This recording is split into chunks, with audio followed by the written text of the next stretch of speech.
Après des heures et des heures et des heures passées à crocheter, j'ai enfin terminé mon petit plaid ou ma petite couverture décorative et je voulais vous la montrer. Voilà à quoi ça ressemble. Je la trouve magnifique. Regardez les petits bords que j'ai fait. Non, vraiment, c'est clairement le plus gros projet crochet que j'ai jamais fait et je la trouve trop belle en fait. Voilà à quoi ça ressemble. Dites-moi ce que vous en pensez. Moi, je la trouve trop mimi. Hola, soy Karen y acompáñame a montar este amigurumi. Y esta sería nuestra imagen de referencia. Y se trata de un hengar o un jengar, ustedes me corrigen, versión Duki. Y ya tenemos todas las piezas, así que solamente nos quedaría unir todos. Por cierto, este pedido es para la ciudad de Upakarai. Es la primera vez que me toca hacer un amigurumi en este modelito.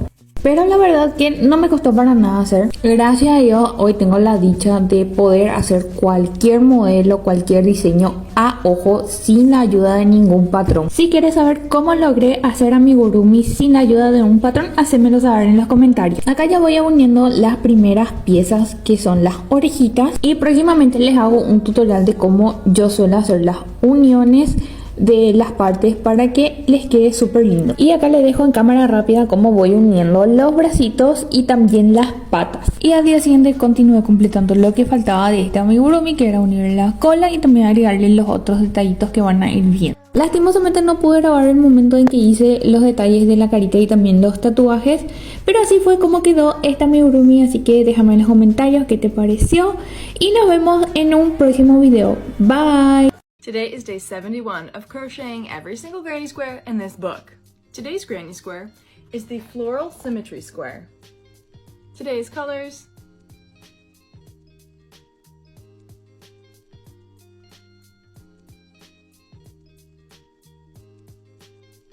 the pattern called to chain tightly, and I chained tight, and so now it's like, what?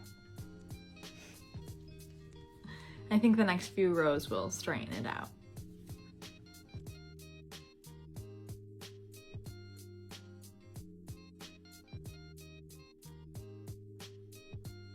Remember to keep hooking. Later! Guys, look, I made a fluffy version of the unicorn and I am obsessed. Look at her!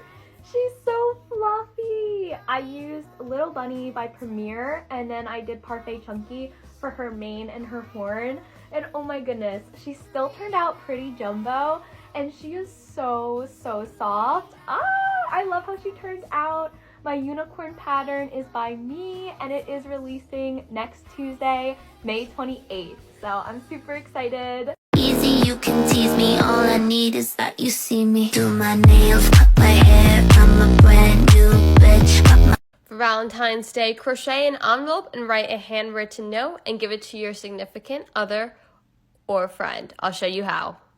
This is a beginner-friendly project and will take you less than a day. You're going to start off with a slip knot, and then we're going to work a chain. Now, the amount that you chain depends on how big you want your note to be. If you make it small, all you'll be able to fit in is a note, but if you make it a little bit bigger, you can add in something like earrings, a necklace, any little other object. So I recommend knowing what you're going to put in before you start making this.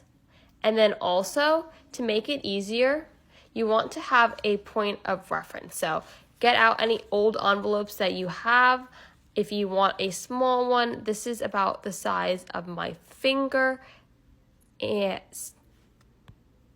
my larger size is about the size of my hand. For the first panel, I'm going to chain enough to go from one end of my envelope to the other end. You could do this in rounds, but I find that this makes it clearer for me and more beginner friendly because crocheting in rounds can sometimes be a little tricky about where to insert your next stitch. So if you want to crochet in rounds, all you would do is you would do double the amount and then slip stitch into your chain and turn and keep working that way. So, okay, I just did my first panel. You can see that it's about a little bit longer than the actual piece, and that's because this is going to shrink anyway, so you want to just make it a little bit bigger. And use a double crochet stitch and place one stitch into every chain. And when you get to the end of the row, you're going to chain one and flip your work. Okay, I'm at the end of my row, so I'm going to chain one, flip my work, and then I'm going to place my double crochet into this stitch right here, and that's going to form a nice clean edge. And you want to repeat this until you reach the height of whatever your prototype is or however high you want it to look. I just finished my panel. It's the same height approximately as my envelope. You're going to repeat those steps so that you have two of the same size rectangles. And then you can leave your first one to the side and you're going to work with this one. This one that you're choosing is going to become where the flap panel is associated with. So you're going to do one more row of double crochet, no increases, no decreases. I'm going to turn my work and I'm going to do one more row of no increases, no decreases. And this is just going to build it up so that when it comes over and it flaps over, that decrease looks right. Now that I have a little inch peeking over for my flap, I'm going to start my row of decreases. So I'm going to chain one. I'm going to place my decreases in these first two stitches. So because I'm working with double crochet, I yarn over, I put my hook into that first one, I yarn over and I pull through that third loop from the right, and then I'm going to place my hook right in here, yarn over and pull through, yarn over and pull through now all of those. And that's how I do my decreases for double crochet. And I'm going to then do just regular double crochet until you reach the last two stitches on the end of this row, and you're going to repeat the same decrease there. Now you're going to do a row of just regular double crochet, no increases, decreases, just to balance that out a little bit and make then the decreases a little more smooth. So here's an update. This is pretty big compared to our other one. When you flap it over, you're going to see that we're starting to get a decrease. I want my decreases to end here, so this is where my triangle is going to be. So from here, I'm going to do another chain, do one more row of decreases. So if you want an envelope that looks like this, you can end there, and you can add a little heart, which I'll show you guys how to do. But if this is more your preferred style, I'm going to show you how to make this triangle right here. Chain one, flip our work, and then insert in a regular row of just double crochets.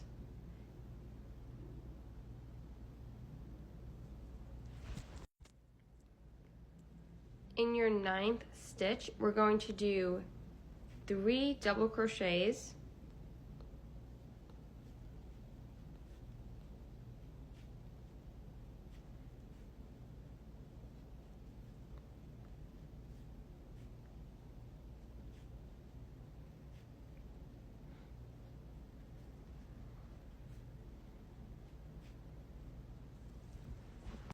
This is what it looks like, so you can see those 3 here.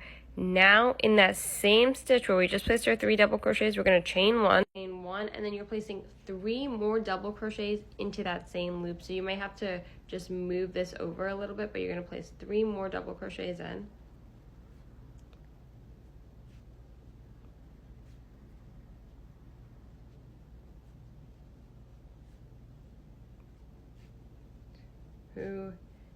And 3, and now you're gonna just have this like pointy part that's sticking downward, so we're gonna even it out by making it the same on this side, by doing on this side just regular double crochets like you normally do, placing 1 in each stitch.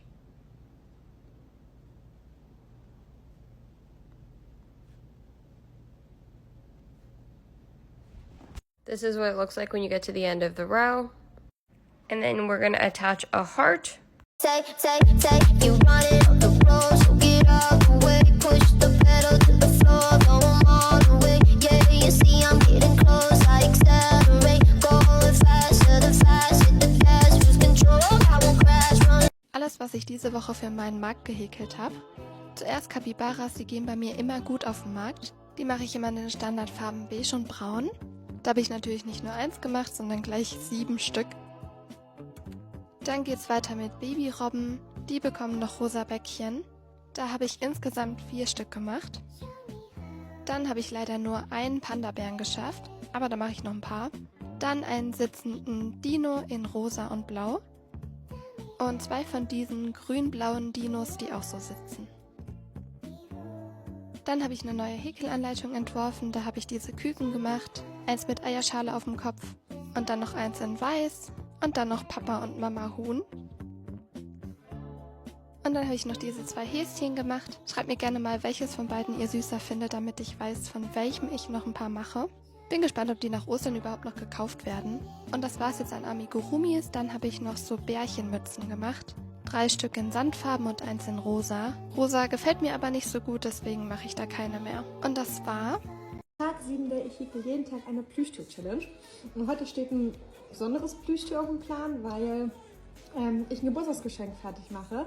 Zumindest es plane. Und zwar wollte ich einen kleinen Teddybär häkeln, wo ja vielleicht noch mit so einer kleinen Message quasi, der so ich hab dich lieb oder sowas in den Händen hält. Mal gucken, wie das klappt. Ich werde dieses Braun benutzen. Es ist leider nicht mehr wirklich viel übrig. Ich hoffe, dass es trotzdem noch reicht. Und für die Öhrchen und für die Beine werde ich voraussichtlich rosa benutzen. Mal schauen. Ich freue mich echt drauf, wenn die neue Wolle ankommt, dass ich hier nicht mehr auf Sparflamme bin und ein bisschen mehr Auswahl habe. Für den Teddybär nehme ich noch ein bisschen mehr Zeit, von der werde ich den nicht heute beenden können. Aber ich versuche so viel zu schaffen, wie es geht. Und dann soll der hoffentlich rechtzeitig fertig werden.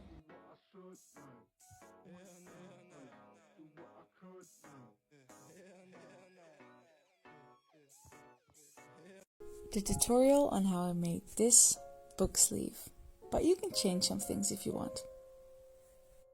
I started off making 6 granny squares of 5 layers, 5 different colors. You can do it any type of way you want.